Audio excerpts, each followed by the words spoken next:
la Facultad de Derecho del Campus de Ciencias Sociales, Económico-Administrativas y Humanidades de la Universidad Autónoma de Yucatán les da la más cordial bienvenida a la conferencia Evolución de las responsabilidades administrativas del notariado público, impartida por el doctor Héctor José Victoria Maldonado en el marco de las actividades conmemorativas por el bicentenario del notariado yucateco.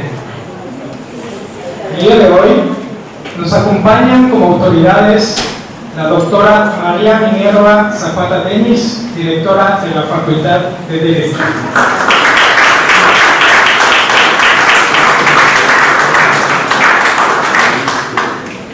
El doctor Stephen Javier Urbina Rodríguez, secretario académico.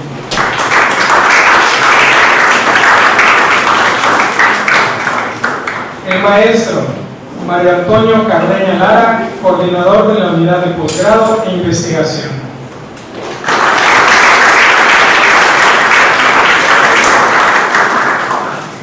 Del mismo modo, esta tarde saludamos a nuestros invitados especiales.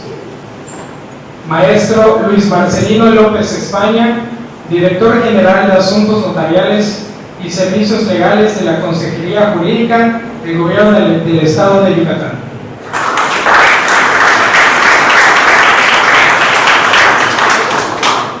El notario público Raúl Pino Navarrete, presidente del Colegio Notarial de Yucatán.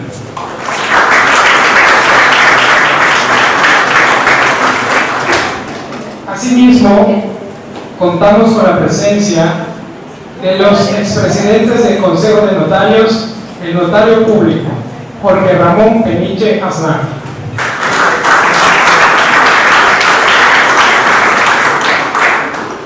y el notario público Gonzalo Enrique Iraviel Alcover.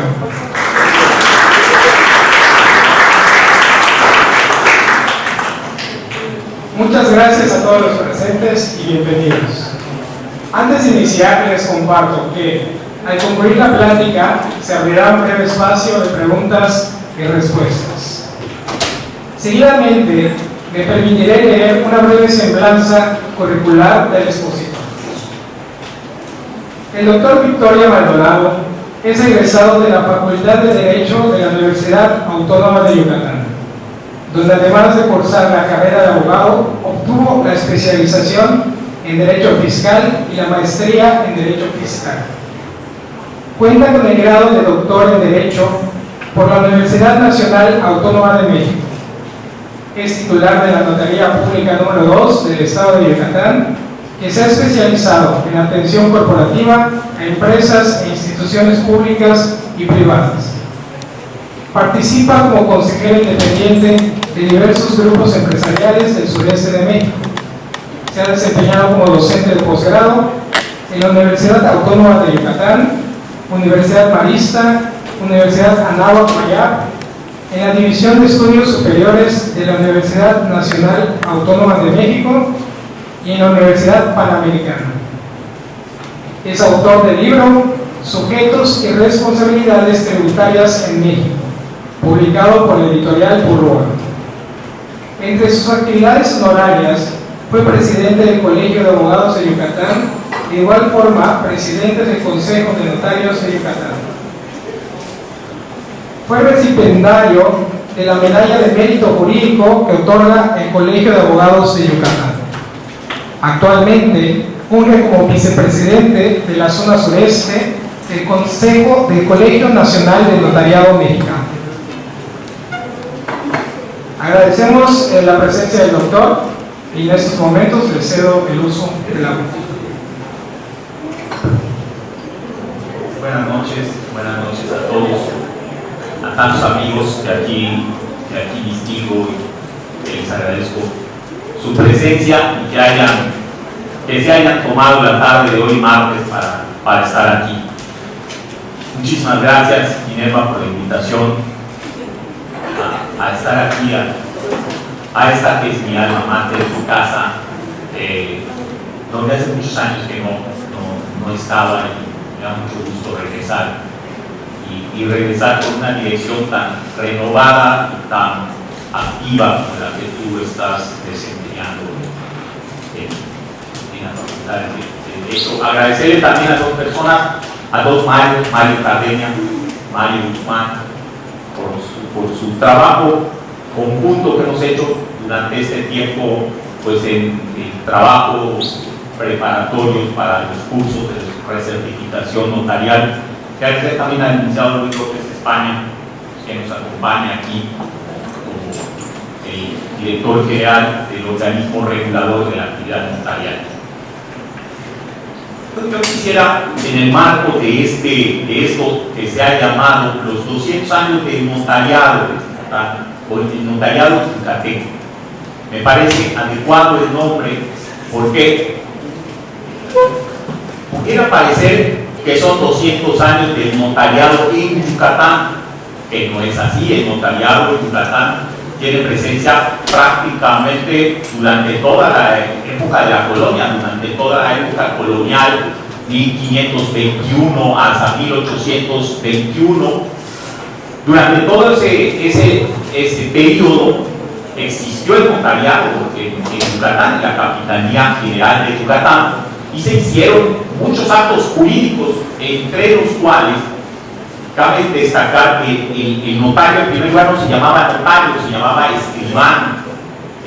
Nada que ver con los escribanos que existieron en el estado de Yucatán, que todavía entiendo que todavía subsisten funciones algunos de ellos, o algunos de ellos, pero nada que ver con esos escribanos.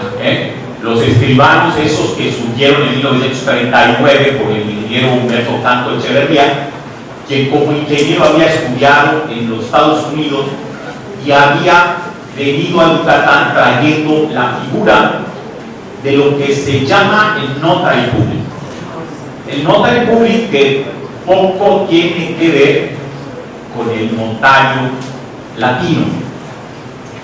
Tampoco tiene que ver que un estudio que hace la Unión Internacional de Notariado Latino hace un estudio y se llega a la decisión de cambiarle el nombre a la asociación. Porque antes se pensaba que había dos notariados, el notariado anglosajón y el notariado latino, que es el que viene de una tradición romano-germánica como la que tiene el derecho mexicano. Pero resulta que el notary public norteamericano no es un notario, en principio, porque no se requiere una capacidad jurídica especializada como sí la requiere el notario. El notary public es un autenticador de firmas.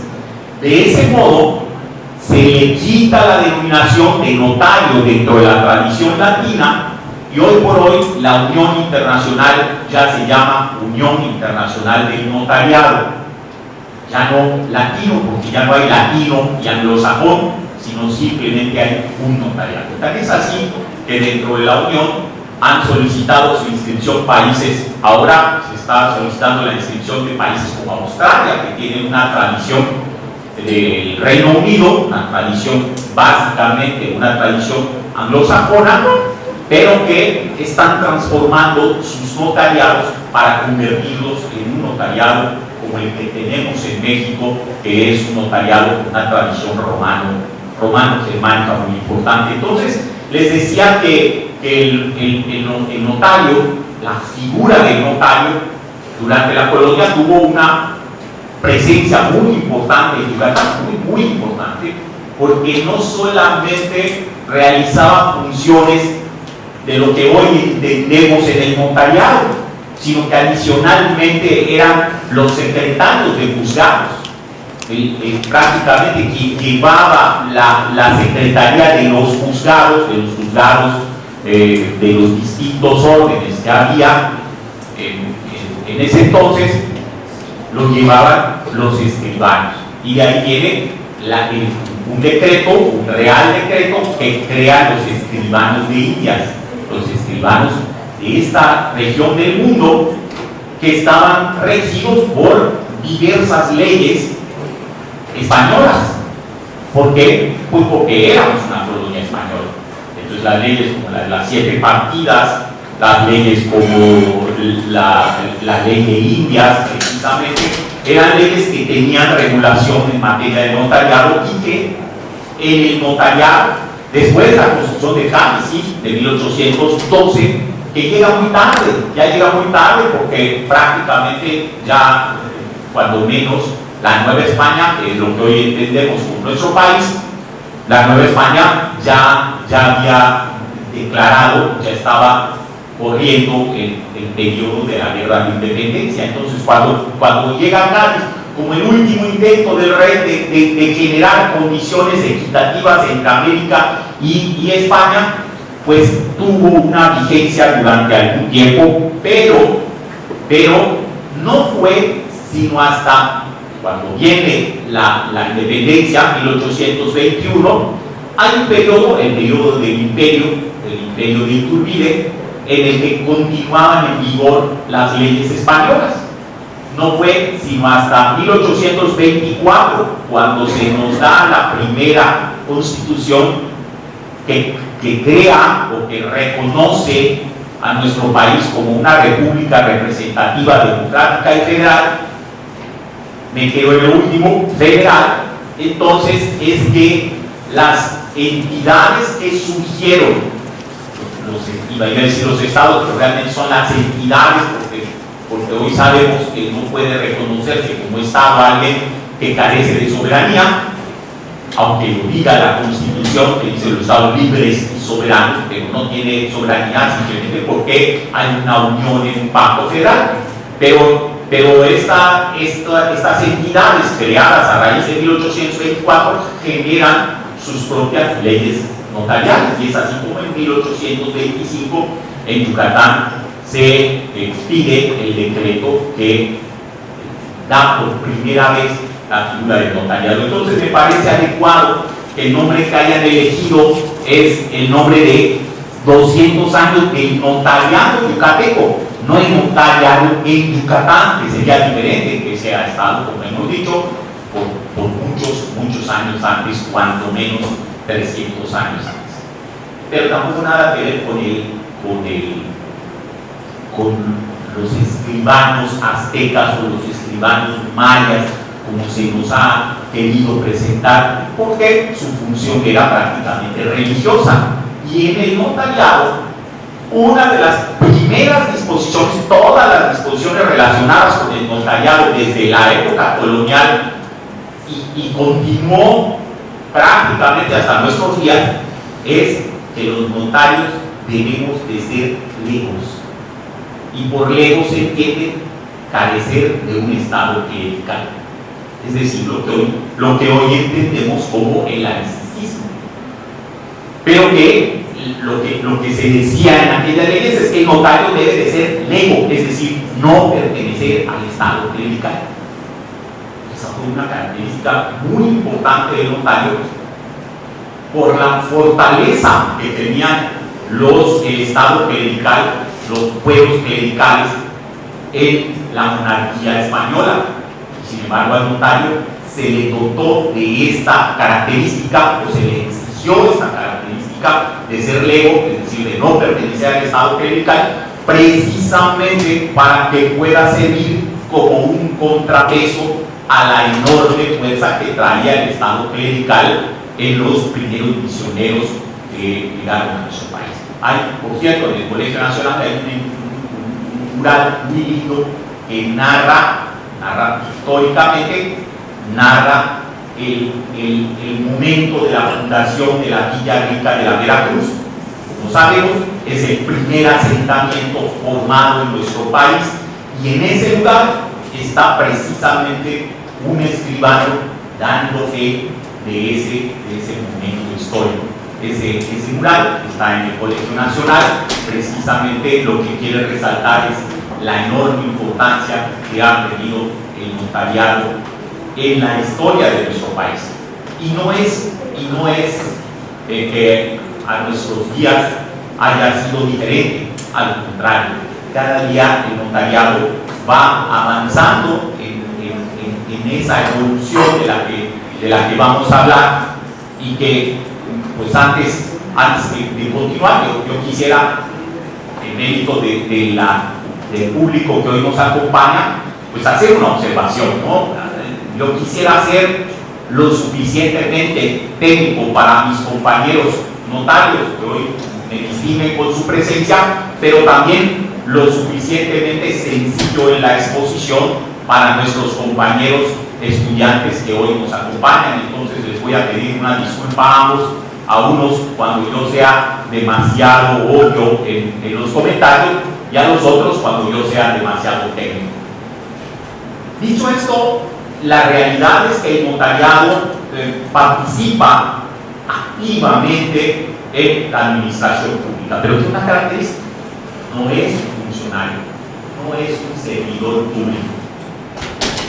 Y no es un funcionario de tuve, porque realmente sí somos funcionarios, aunque nos enoje a veces el decir es que no somos parte de la administración. No somos parte de la administración, pero como titulares de una fe pública que dimana directamente del Estado, realizamos una función pública.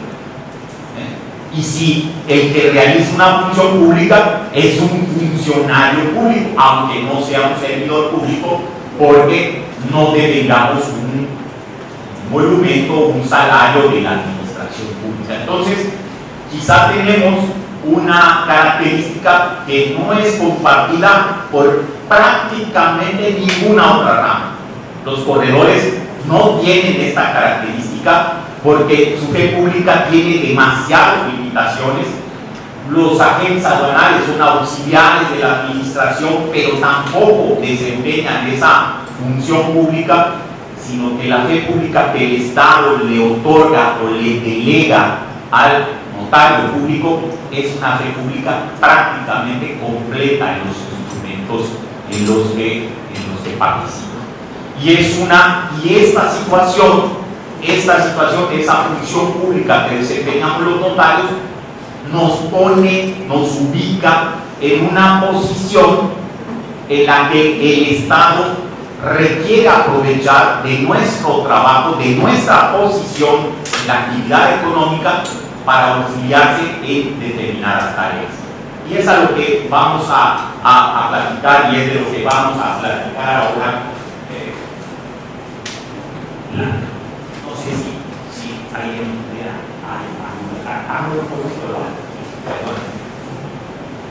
les decía, eso es la fe pública, es un tributo esencial del Estado, pero se lo delega a particulares. Y esto es algo que nos tiene que hacer reflexionar y nos tiene que también ayudar a entender por qué el notario es un auxiliar de la administración. Debo decirles que con mucha frecuencia lo escucho de mis colegas y la digo yo también, que el Estado está abusando del auxilio del notario. Es un abuso que resentimos en función de que cada día se nos otorgan más obligaciones relacionadas con nuestra actividad. Y de repente sentimos el peso de esa carga, vamos a referir, y seguramente los compañeros notarios participan de ello. Sentimos el peso de la carga de decir, nos están imponiendo un cúmulo de obligaciones que en términos generales se entiende por lo que vamos a platicar, pero que por otro lado es como la práctica de la zanahoria y el garrote.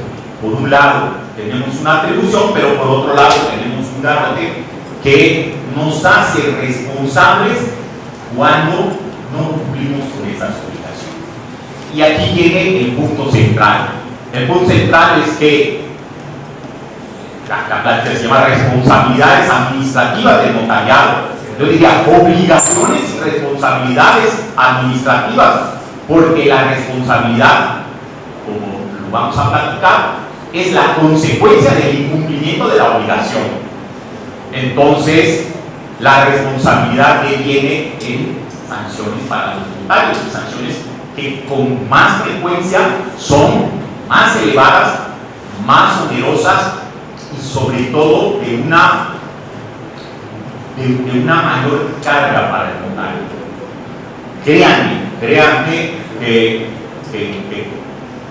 conocemos todos nosotros a colegas que están seriamente pensando, evaluando su posición como notarios en razón de la enorme carga que representa, y más que la carga de la obligación que se entiende, la carga de la responsabilidad derivada de un incumplimiento a veces involuntario de esa obligación.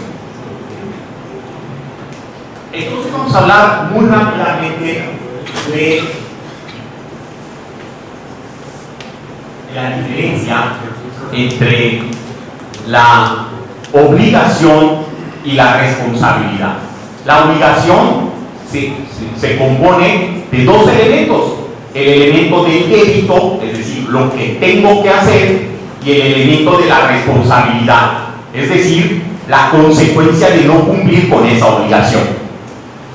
Generalmente la responsabilidad se patrimonializa, quiere decir, se convierte en una carga de dinero, en una carga en numerario o en patrimonio.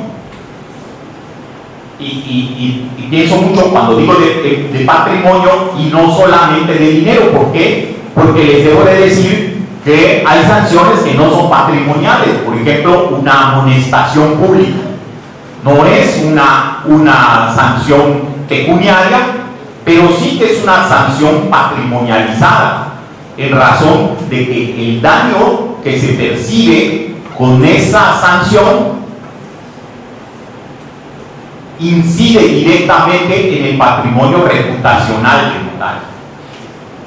Empezar diciendo, bueno, ponme una sanción, amonéstame, dime que no lo vuelva yo a hacer. Sí, es correcto, parece ser que es una sanción muy leve, pero para un notario el daño reputacional derivado de esa responsabilidad es enorme.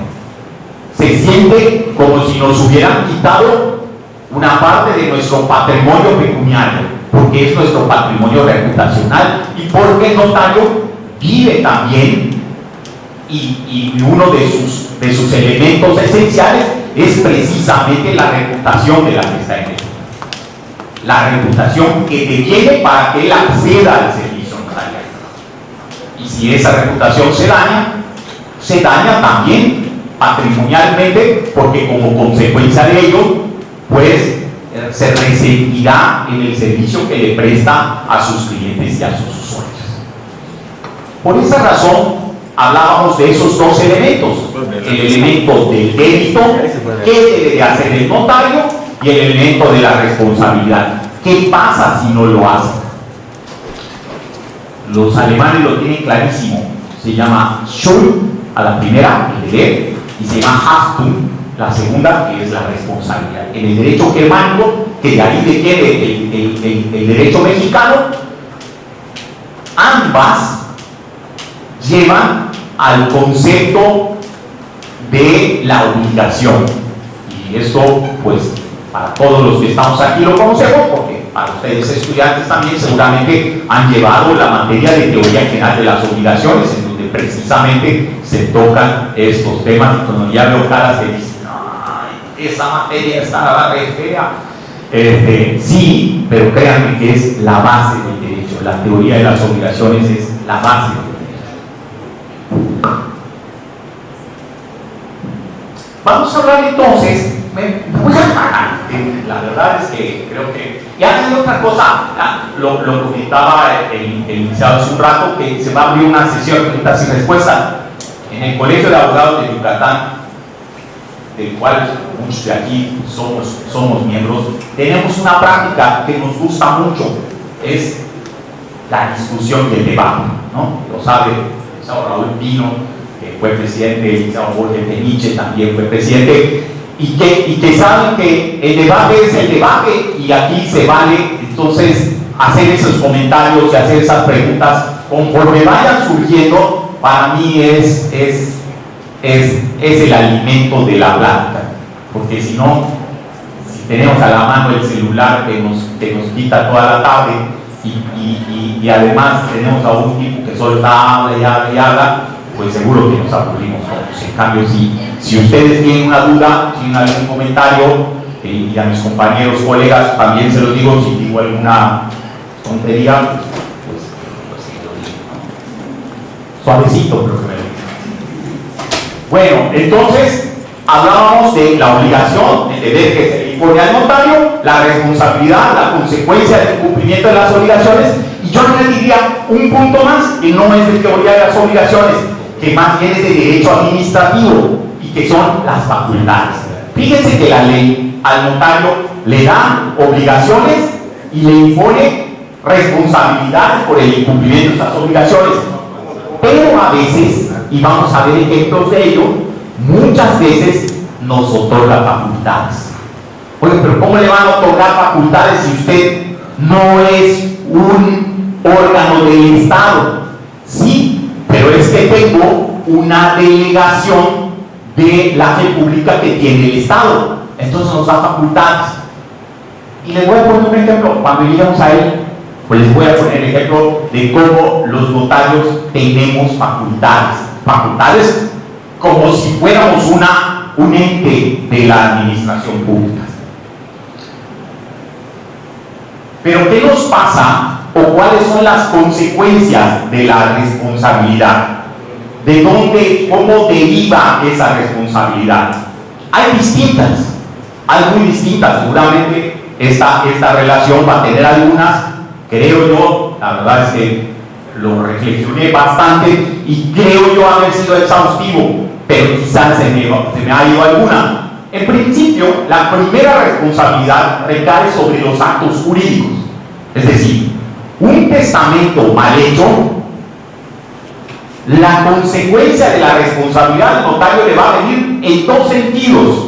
En primer lugar, en declararse nulo o inexistente ese acto jurídico, ese testamento, y luego la ley que dice que cuando se declare la nulidad de un testamento por culpa del notario, entonces el notario se hará acreedor a una sanción. Fíjense entonces cómo la responsabilidad deviene de un acto que incide en principio sobre el acto jurídico. El acto jurídico es declarado nulo y como consecuencia de esa nulidad el notario es responsable.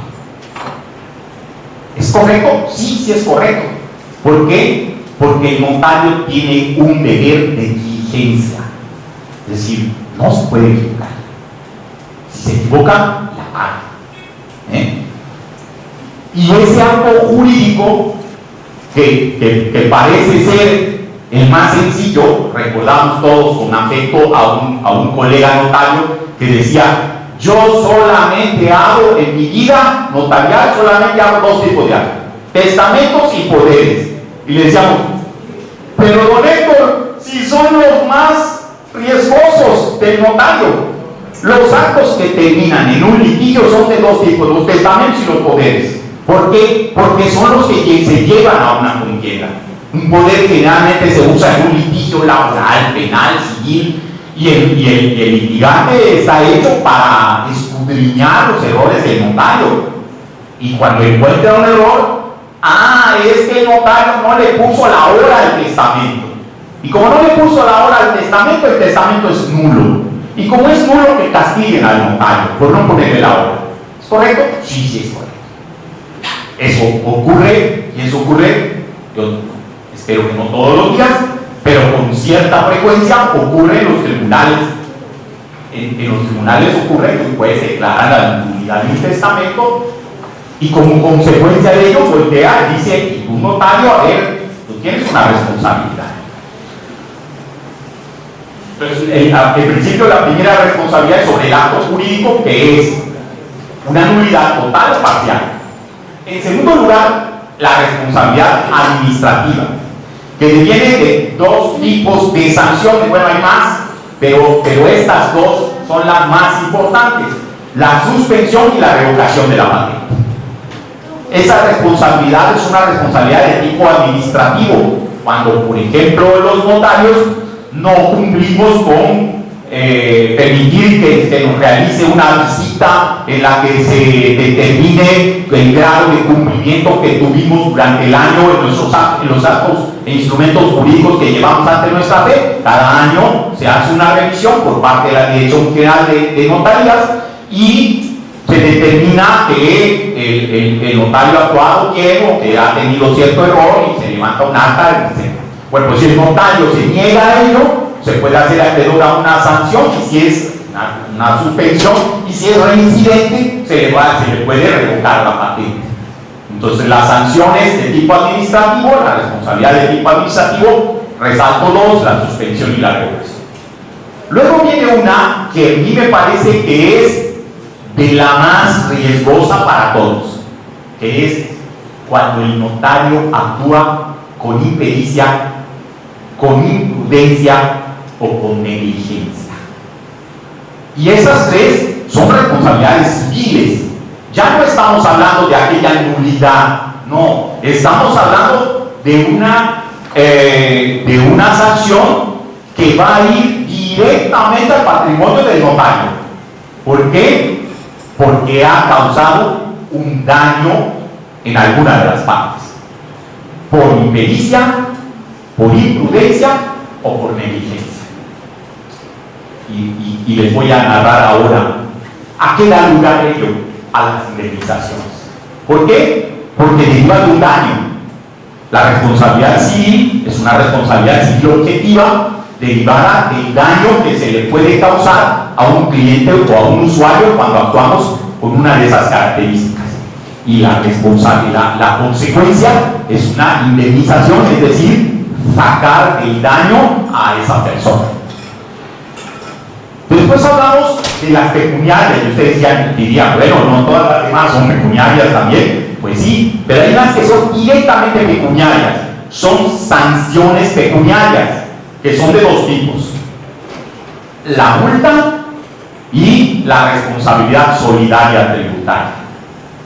Si nosotros calculamos mal un impuesto, no va a ir la autoridad con el contribuyente: a ver, ¿por qué no me pagaste el impuesto? Al primero al que le van a tocar la puerta y es al notario, y le van a decir al notario: usted calculó mal este impuesto. El notario va a convertirse en un responsable solidario, es decir, va a pagar por el contribuyente.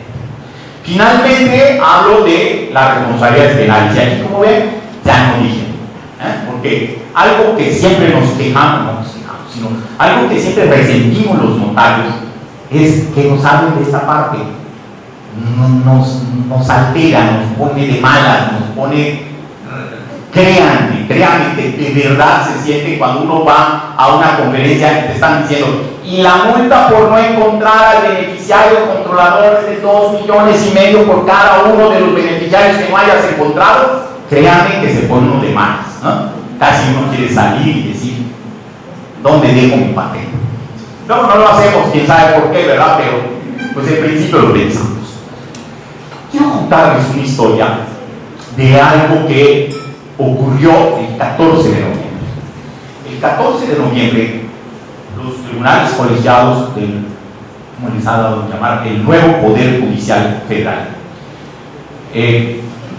Un tribunal colegiado resolvió una controversia que se la sintetizo en 5 minutos. Era un juicio en el que se demandaba la nulidad de 2 actos: de un poder y de una compraventa realizada en ejercicio del mandato de ese poder.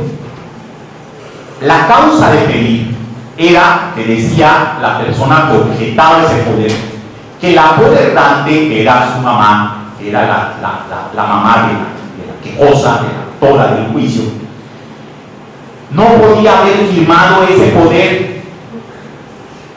¿Por qué? Porque estábamos en pandemia y la mamá estaba ingresada en un hospital en las fechas en las que se otorgó ese poder. Decía, no podía haberlo otorgado, no podía mi mamá haber comparecido ante el notario porque mi mamá estaba ingresada por SARS-CoV-19 en un hospital y no podía haber comparecido ante el notario. El notario se defiende Y dice, a ver, yo fui a recabar la firma de la señora y fui al hospital a recabar la firma de la señora. La contraparte dice, no es cierto, porque no dice nada de eso en su poder. Lo único que dice es, en la Ciudad de México, a los tales días del año 2021, compareció ante mí la señora fulana de tal, y ya está. Y dice el notario, ah, claro, eso es a lo que me obliga mi ley de notariado. La ley de notariado no me pide a mí decir dónde llevé a cabo el acto. No dice en mis oficinas ubicadas en tal lugar. La ley no me pide eso. La ley lo único que me pide es que yo diga el lugar y la fecha. Y el lugar y la fecha están Ciudad de México a los tantos días del mes de tal del año 2020. El juez de primera instancia le da la razón al notario y le dice, pues sí, la obligación objetiva del notario está en la ley, y la ley le dice que diga lugar y fecha en la que se levanta su instrumento. Se acabó. El Tribunal Superior de Justicia, el Tribunal de Alzada, le da la razón también al notario y le dice, sí, cumplió con la ley. Llegan a paro, y la tesis, que a mí me parece muy interesante, que se las tengo aquí. Les digo, es una tesis que acaba de ser publicada, se publicó hace 5 o 6 días. Que con la link que a esa la voy a llevar a este evento, precisamente porque dice, notarios públicos, los datos que la ley les exige asentar en los instrumentos públicos son condiciones mínimas, pero no taxativas o limitativas. Artículo 103 de la Ley de Notariado de Ciudad de México. Es decir, ¿qué dijo el tribunal? Dijo, sí es cierto que la ley dice que solo debes asentar el lugar y fecha de tu instrumento, pero también es cierto que este artículo no tiene una condición limitativa, es decir, que hay casos en los que tú debes de, con la debida diligencia, debes de ser más exhaustivo y decir, me presenté y me apersoné en el hospital del Seguro Social fulano de tal, en donde fui atendido por una persona y y luego me llevaron a tal pabellón, y en ese pabellón compareció ante mí la señora, compareció el notario a la señora, ¿no? Porque fue a buscar la firma, y comparecí, me quedé y le expliqué y no sé qué. Es decir, que este asunto lo perdió el notario por no ser exhaustivo. Y aquí viene un tema que a mis colegas notarios les pongo también a su consideración, porque entonces esa exhaustividad es a juicio de quién. Y me recuerda el caso de una señora que cuando sus amigas le decían ¿cómo está tu marido?, él siempre contestaba a la señora, ¿comparado con quién? ¿Comparado con qué? Dices, comparado con George Clooney, comparado con otra persona. Pero es lo mismo. Es decir, ¿qué es exhaustivo comparado con qué? ¿Cuándo vamos a llegar a, es que no dijiste de qué color era la bata del médico que te llevó al pabellón y entonces no fuiste exhaustivo, suficientemente exhaustivo? El riesgo que representa esta tesis para la actividad notarial lo vamos a ver más adelante cuando venga la cascada de juicios diciendo que los notarios no fuimos exhaustivos en algún caso. Entonces, ¿dónde se acaba la exhaustividad? Pues en la imaginación del notario y del litigante que después va a ver nuestro instrumento, ¿no? Pues esa es nuestra, iba a decir triste realidad, no le quito lo de triste, esa es nuestra realidad. ¿Por qué el notario, hoy por hoy, tiene diversas leyes, diversa legislación que le regulan? Hay muchas leyes que regulan la actividad notarial, muchas, pero yo he elegido algunas de ellas. Les voy a poner una, por ejemplo, en Yucatán hay una ley que se llama de desarrollos inmobiliarios. En Yucatán los notarios estamos obligados a que cuando las partes comparezcan ante nosotros para hacer una compra-venta le preguntamos, oiga, ¿Y usted usó un asesor inmobiliario? ¿Sí o no? Sí. ¿Y quién es su asesor inmobiliario? ¿Cómo se llama? ¿Y cómo lo contrató? ¿De dónde lo conoció? ¿Está inscrito en el registro o no está inscrito en el registro de asesores inmobiliarios? ¿Paga impuestos o no paga impuestos? De verdad, esa ley existe en Yucatán y existe en otras entidades, ¿no? Hay entidades en donde al notario nos ponen exigencias que de verdad a veces son imposibles de cumplir. Me voy a referir a una de ellas un poquito más adelante, un caso que precisamente comentaba hace unos días el maestro Raúl.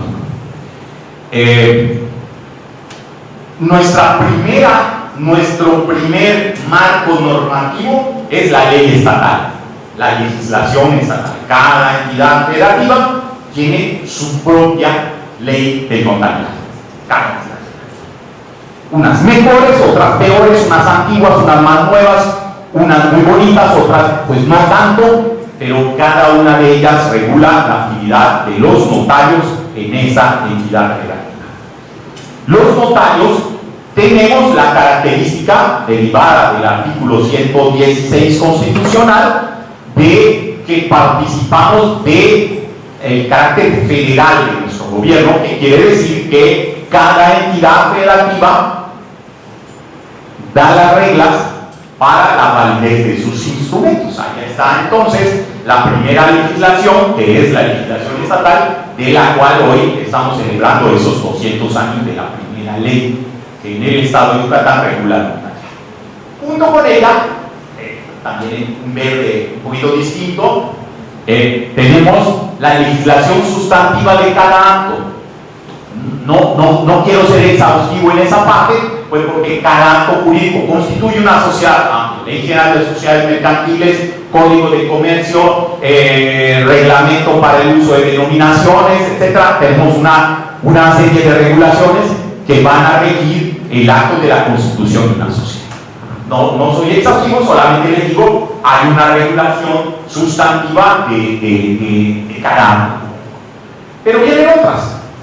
La registral, por ejemplo, que nos obliga a cumplir tiempos, formas, procesos para llevar a cabo un acto que es el de publicidad de los instrumentos que se pasan ante nuestra fe. Esa publicidad es muy importante porque genera derechos y obligaciones de las partes frente al tercero. De manera que si por culpa del notario esa actividad registral no se lleva a cabo y como consecuencia de ello un tercero adquiere el bien que ya se había vendido ante la fe de otro notario público, ese notario público que omitió este paso registral va a ser responsable de los daños que se causen como consecuencia de esa omisión, porque además la ley nos da tiempos para cumplir con ello. Es lo que se llaman los avisos: el primer aviso, que es preventivo; el segundo aviso, que es definitivo; y la inscripción del acto.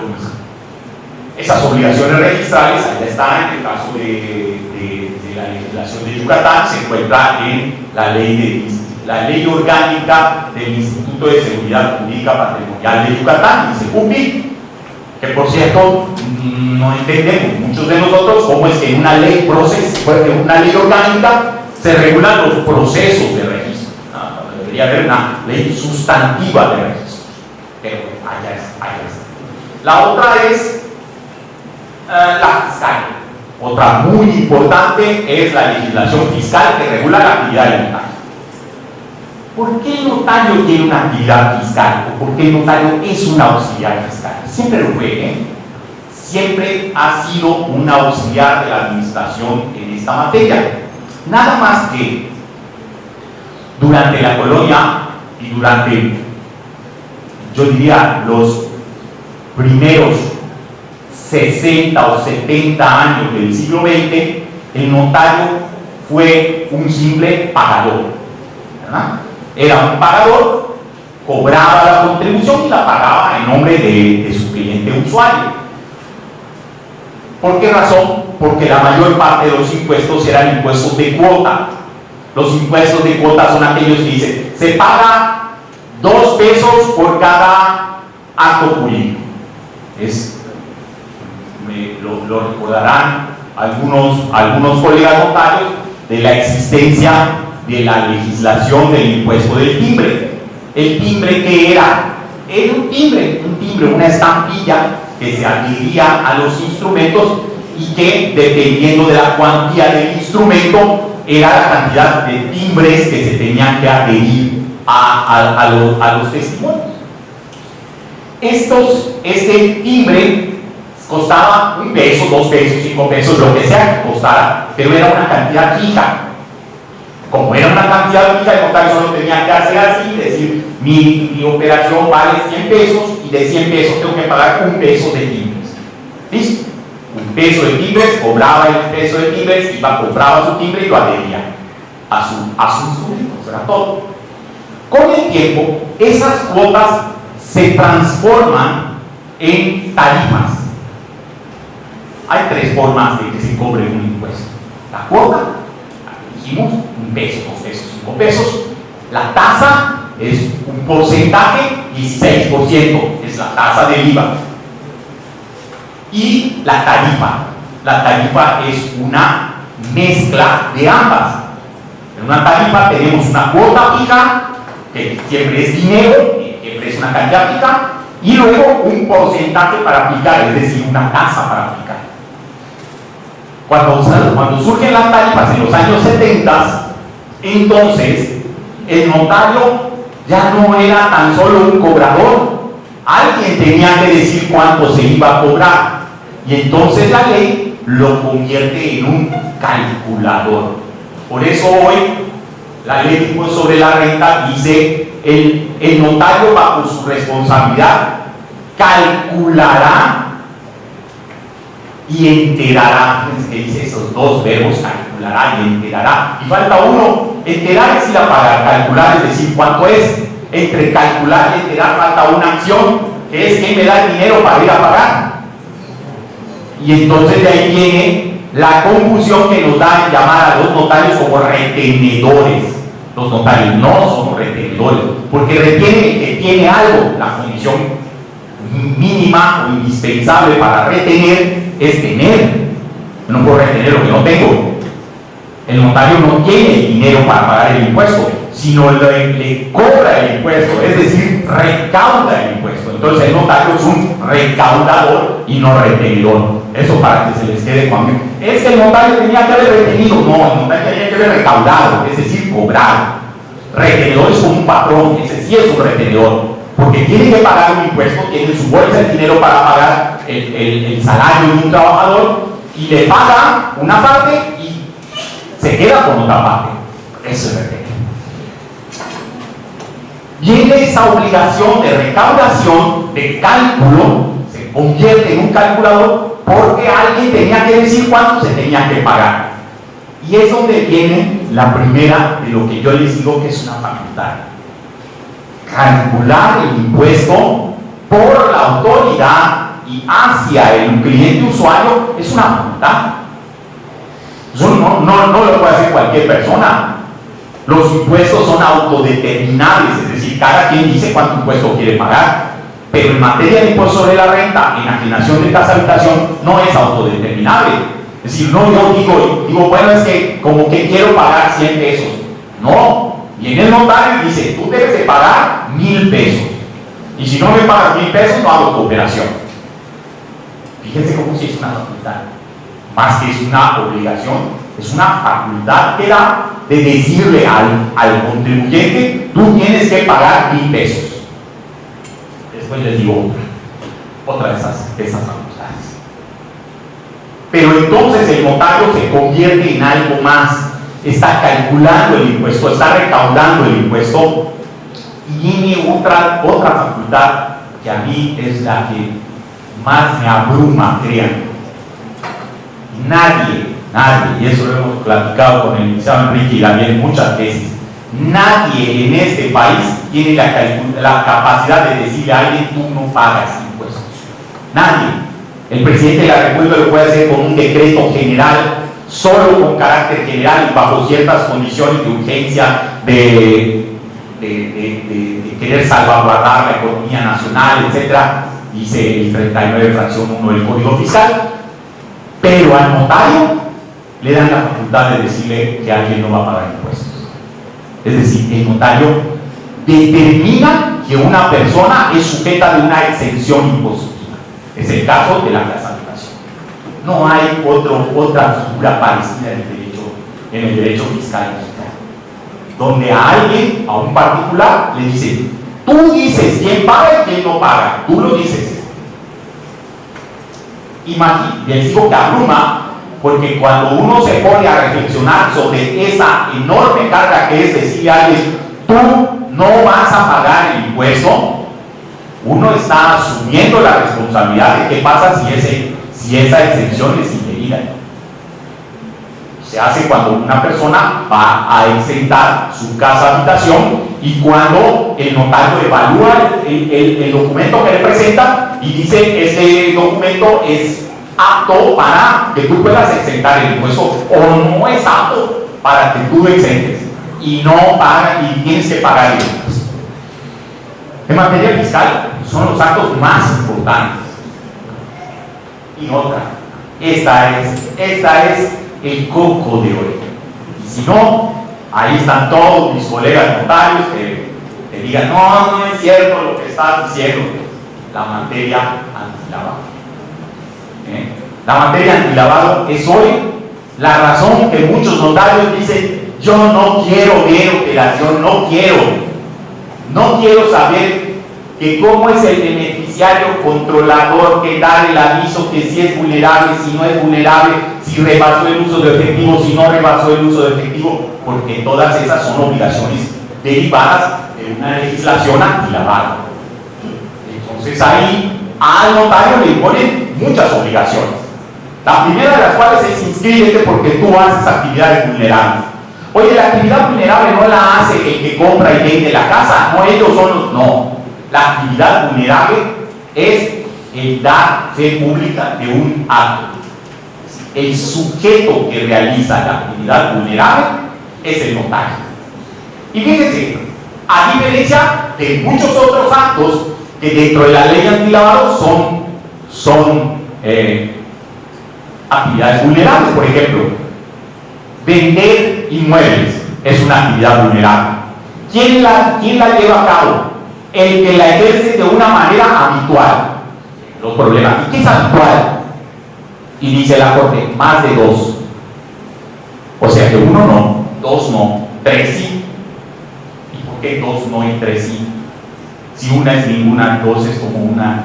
No, no, esa es otra cosa, ¿no? Lo cierto es que al notario, a diferencia del que vende las casas, el que vende las casas es parte, es el vendedor, recibe un beneficio, está participando de la actividad económica. El notario no participa de la actividad económica.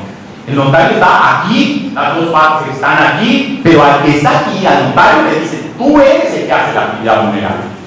Porque si tú haces un acto de fe pública en una operación de compra-venta, tú tienes que inscribirte como parte de las personas que realizan actividades vulnerables. ¿Y cuáles son esas obligaciones? En primer lugar, inscríbete. Ven y dime que tú haces actos de fe pública. Número uno. Número dos, identifica a las personas. Oye, yo la identifiqué con la credencial que me exhibió. ¿Y sabías que esa credencial resultó falsa? No sabía. Ah, bueno, es su culpa no haber sabido que esa credencial es falsa. Ok, está bien, no lo vuelvo a hacer.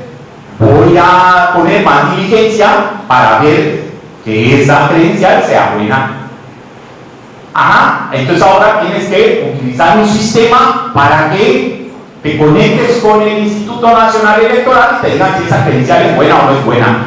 Oye, sí es buena, pero suplantó la identidad de esa persona, no era él. Ah, bueno, tómale la huella para que accedas al sistema del INE y entonces ahora sí no te van a poder decir que no es la misma persona.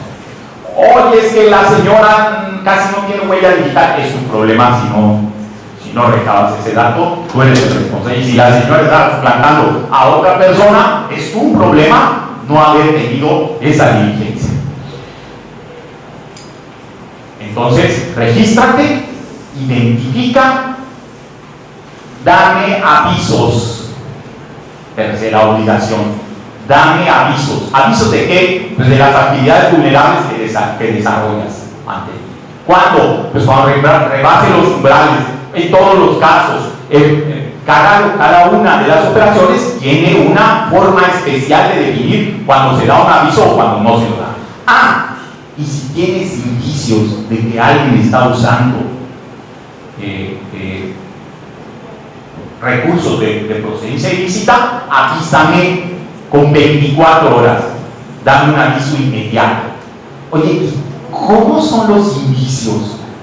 No sé, si tú tienes indicios de que esa persona puede estar usando recursos, avísame en 24 horas. Entonces me fijaré bien cuando alguien llegue con sombrero, con botas, con un cinturón, con un escorpión ahí, y después cuando yo dé el aviso me van a decir que discriminé a ese pobre hombre porque él tiene derecho a vestir como quiera, ¿no? Y que yo determiné que tenía un indicio de ser una persona que usaba recursos de procedencia ilícita simplemente por su forma de vestir, por su forma de andar, o por su forma de hablar, o lo que sea, ¿no? Esa es la legislación antilavado. No me detengo más, el tiempo no se empieza a premiar. Pero la otra, también la conoce muy bien el licenciado Lautino, datos personales. Porque los notarios recabamos los datos de muchos de ustedes. Oiga, va a hacer el testamento, pues denme usted su dato, dónde vive, cuál es su teléfono celular, a qué se dedica, dónde es usted casado, no esté casado, quiénes son sus papás, quién es esto, quién es lo otro, y le recabamos una serie de datos que tenemos la obligación de manejar bajo determinadas características, porque hay una ley, la ley de datos personales, que nos obliga a respetar los derechos de la persona a ese conocimiento, a esa oposición que puede llegar a tener, a esa controversia, y son los derechos llamados derechos ARPA. Los notarios tenemos esa obligación y tenemos la obligación de salvaguardar, porque si nos hackean nuestros sistemas y alguien se lleva esos datos y alguien hace mal uso de esos datos, la persona puede llegar y decirnos a nosotros: oye, me parece que hiciste un mal uso de mis datos porque se los vendiste a Amazon para saber dónde vivía yo o cuál era mi teléfono. Después de que vine a esta oficina, no me dejan de llamar del Banco Santander a ofrecer una tarjeta de crédito. Así que seguro que tú, notario, vendiste mis datos para que el Banco Santander o cualquier otro me esté llamando. Entonces, los notarios tenemos una responsabilidad derivada de esa legislación de uso de datos personales. Y una más, me quedo con ella, que es el registro de personas deudoras alimentarias. Hay una ley, que es la Ley General de los Derechos de las Niñas y los Niños y Adolescentes, que dice que en 2023 se reforma para exigir que aquellas personas que son deudoras alimentarias se inscriban en un registro, o la autoridad las inscriba en un registro, y que las leyes locales tendrán que establecer los mecanismos para evitar que esas personas lleven a cabo distintos actos jurídicos, entre los cuales está la compraventa de inmuebles, la traslación de dominio de inmuebles y el otorgamiento del uso o goce temporal de derechos reales, el uso o goce de derechos reales sobre eso. No dice sobre eso, dice derechos reales, así en general. Y entonces los notarios tenemos una obligación más, ¿no? Porque si resulta que el papá que se está divorciando llega ante nosotros y lleva a cabo una donación de todos sus inmuebles a su mamá para evitar pagar la pensión alimenticia de sus hijos menores, entonces los notarios que participamos de esa operación podríamos llegar a ser responsables. Hay por ahí muchas discusiones desde el punto de vista teórico-práctico de cómo llevar a cabo esta, primero porque no existe aún esa legislación, a quien obliga la ley es a las entidades federativas y no al notario directamente, y por otro lado porque la redacción que está hecha en eso dice operaciones translativas de dominio o de otorgamiento de uso goce temporal, de uso goce de derechos reales, la cesión de esos derechos reales, constitución o cesión de derechos reales, no aclara si se refiere a inmuebles o si se refiere a que dio un coche o selló un coche o dio el usufructo sobre un camión o sobre lo que sea que no sea un inmueble. Ven ustedes el cúmulo y ven que el notario tiene en todos los casos, y conste, no se trata de victimizarse, no, se trata de mostrar una realidad, de mostrar dónde estamos parados. Hoy por hoy, los fedatarios, los notarios públicos, no solamente de Yucatán, sino de todos. Bueno, les hago aquí una serie de eso que ya les he explicado, de las obligaciones, y me detengo aquí porque ese es el punto en el que quisiera yo insistirles. El notariado viene haciendo su trabajo, les digo, hace 200 años en Yucatán con la ley, pero hace más de 500 años en nuestro país con las leyes, primero las leyes coloniales y luego las leyes de cada entidad federativa. El notario vino realizando ese trabajo y a lo largo de esos 500 años hemos tenido muchos momentos en los que la tecnología o la modernidad nos hace modificar nuestros procesos. Yo me imagino desde aquellos primeros escribanos de la colonia que hacían sus instrumentos de una manera manual, a mano, escribiendo a mano. De ahí viene, por cierto, la palabra amanuense, que es el auxiliar del notario, se llama amanuense porque eran los que escribían a mano esos instrumentos. Me imagino ese momento en el que surgió la imprenta para poder realizar estos actos jurídicos. Esta imprenta que seguramente vino a facilitar mucho los procesos, pero que también ha de haber representado retos. Sí, yo me imagino en ese entonces a alguien diciendo: no es posible que dejemos de escribir nuestras escrituras a mano, porque es que a mano sí, porque podemos saber quién la escribió, cómo la escribió, y nos da seguridad. Eso de la imprenta y de usar otros sistemas de impresión en los libros no me da seguridad, no estoy convencido de ello. Seguramente, primero, son cosas del diablo; segundo, son cosas que nos van a complicar mucho la vida; tercero, me parece que el notario no debe de prestarse, porque el notario es vigilante de la tradición, y las tradiciones son conservar las cosas como están. Me imagino la enorme discusión que ha de haber habido en ese entonces, hasta llegar a los sistemas en los que la impresión era, no sé si alguno de ustedes estudiantes lo conoció, los notarios seguramente todos nosotros lo conocimos y nos manchamos las manos con ella, la gelatina, ¿no? El papel ectográfico y la gelatina, en donde nuestra obligación, no nuestra obligación, pero nuestro trabajo lo hacíamos primero tecleando con la máquina de escribir, tecleando en el papel ectográfico, luego pasando ese papel ectográfico a una gelatina, literal una gelatina, y luego esa gelatina transportarla al libro con mucho cuidado para, uno, no mancharlo, dos, pegarla derecho, y número tres, pues que se lea y que se entienda lo que se transmitió del papel litográfico a la gelatina. Y luego lavar las gelatinas, ¿no? Luego lavar las gelatinas y luego esta gelatina ya nada más, venga, tú pega una más porque están re caras, y estaban muy caras.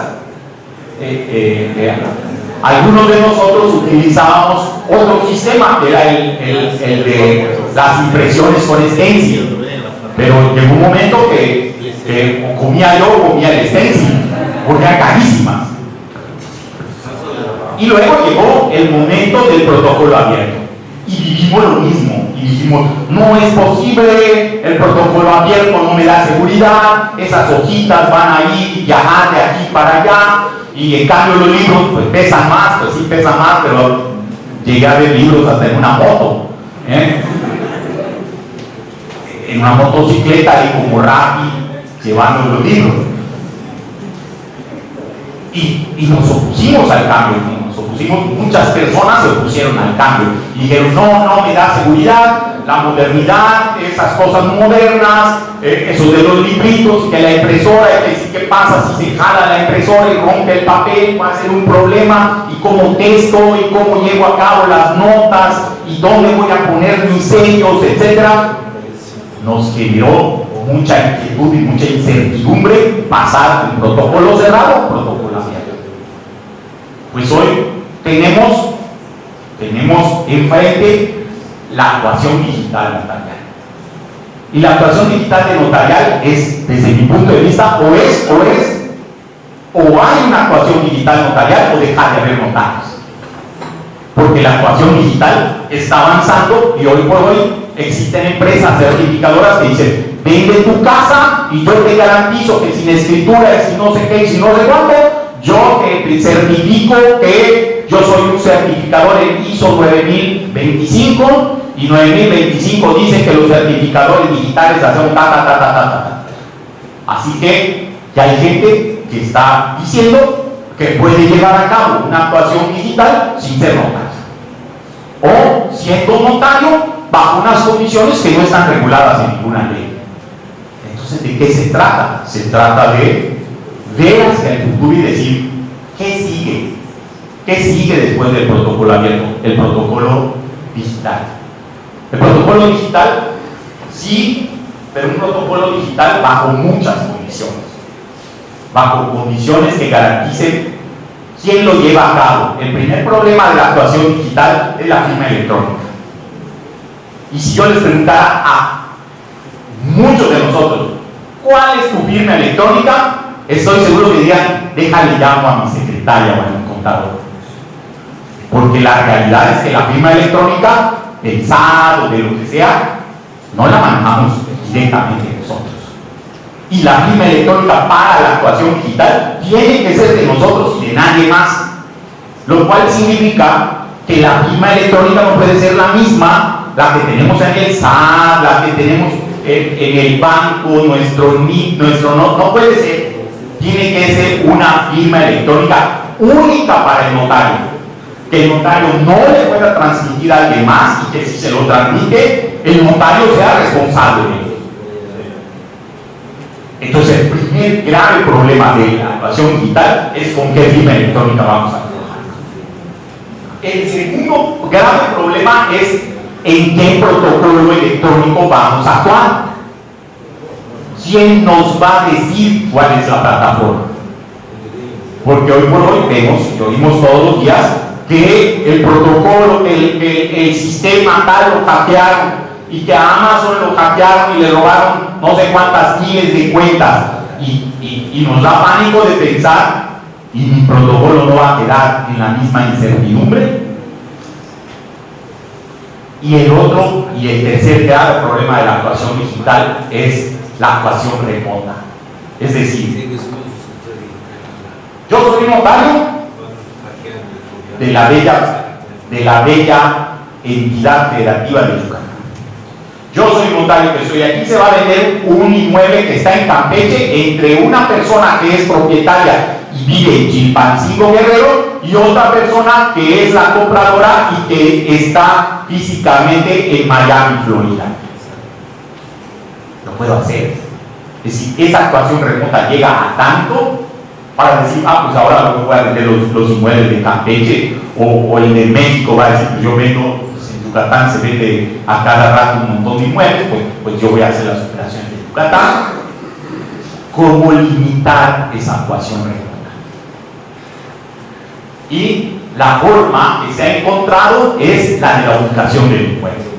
Es decir, que cuando se hable de un inmueble, el notario que actúe tiene que ser el del lugar donde está el inmueble, aunque las partes estén en otro lado, pero el inmueble es el que marcará la jurisdicción o la competencia del notario para llevar a cabo esa operación. ¿Tiene riesgos? Sí tiene riesgos, pero fíjense que más que riesgos, casi todos los riesgos son posibles de ser cuanto menos paliados, disminuidos. El mayor problema es de voluntad. Y me voy a referir a dos tipos de voluntad. A la voluntad de nosotros notarios de poder asumir que la actuación digital es un indispensable, es improrrogable, o lo hacemos o desaparecemos. No es fácil, no es fácil. El notariado vive de la tradición, y la tradición, les he dicho, es conservar las cosas como están. Y por otro lado, sí que hay argumentos, solo les dije 3, pero sí que hay argumentos para decir, hay riesgos que tenemos que ver cómo los evitamos. Muchos riesgos. Sí, Víctor, dime. La identidad de las partes, ¿cómo me voy a cerciorar? Claro.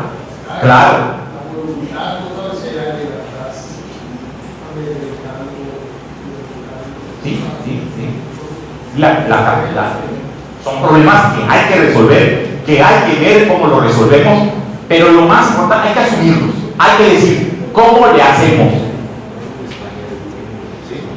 Ese es por un lado, y me refiero a esa voluntad de nosotros, los notarios, de asumir que tenemos que entrar a eso. Tarde o temprano vamos a tener que asumir. España ya lo tiene, Brasil ya lo tiene, Colombia ya lo tiene, Argentina ya lo tiene, Perú ya lo tiene. Es decir, muchos países similares al nuestro, en volumen de operaciones, ya tienen actuación digital. Nosotros estamos retrasadísimos en la actuación digital. Pero por otro lado, la otra voluntad es la voluntad política. No es fácil para una autoridad decir, yo ya no voy a ser quien controle las hojas de protocolo.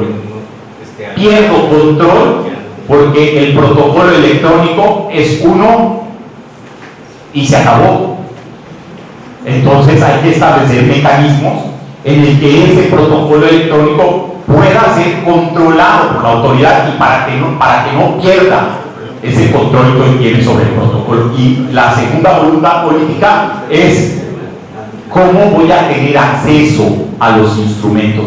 Entonces los instrumentos se van a volver propiedad del notario y yo no voy a poder tener acceso a esos instrumentos cuando yo quiera, o tenemos que encontrar una forma en la que el Estado, que es el titular de la fe pública, tenga la capacidad de controlar y regular las operaciones que se realizan ante los notarios públicos en cada entidad federativa.